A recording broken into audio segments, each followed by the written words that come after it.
ஏன் படிக்கணும் அப்படிங்கிறதுக்கு ஒரு சின்ன விளக்கம். இது நம்ம இந்தியன் கம்யூனிட்டி, மலேசியாவை எடுத்துக்கிறோம். இந்தியர்கள்.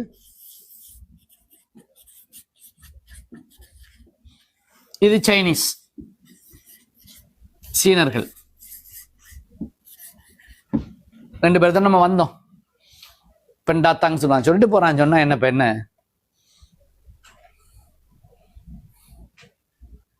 சீனர்களை விட நம்ம 500 வருஷத்துக்கு முன்னாடி வந்தோம். ஆனா நம்ம அதையெல்லாம் பேச மாட்டோம். நம்ம எதை பேசிக்கிட்டு இருப்போம்? 300 வருஷத்துக்கு முன்னாடி வந்தோம்ல, சஞ்சி கூலிகளாக ரப்பர் தோட்டத்துக்கு, அதையே பேசுவோம். கூலியா வந்தோம்னே இவன் பேசுவான். சீனனை பூரா தவுக்கேமா போஸ், தவுக்கே.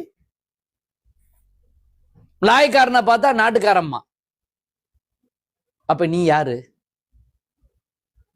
சொல்லு? சீனன போஸுங்கிற, லாய்க்காரன நாட்டுக்காரங்கிற.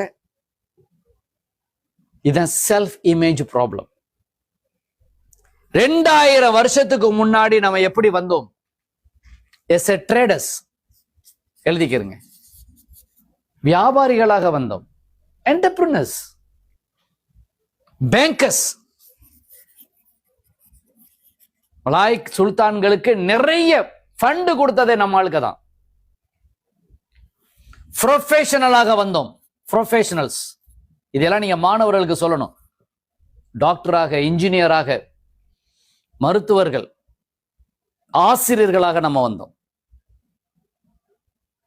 அடுத்து நம்ம எப்படி வந்தோம்? ரிலிஜியஸ்,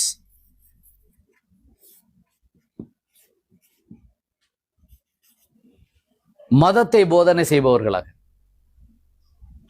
ஆக ட்ரேடர்ஸ் என்று சொல்லக்கூடிய வியாபாரிகளாக, பேங்கர்ஸ் பணம் கொடுப்பவர்களாக, ப்ரொஃபஷனல்ஸ்களாக, மதவாதிகளாக, மதத்தை பரப்ப இந்த நிலையில் நம்ம வந்தோம். ஆனா சீனர்கள் நமக்கு 500 வருஷத்துக்கு பிறகுதான் வந்தாங்க. அவங்க எப்படி வந்தாங்கன்னா, அவங்க வந்தது, மன்னிக்கணும், எஸ் எ கேங்ஸ்டர்ஸ், அடியாட்களாக வந்தாங்க. கொஞ்சம் ட்ரேடர்ஸாக வந்தாங்க.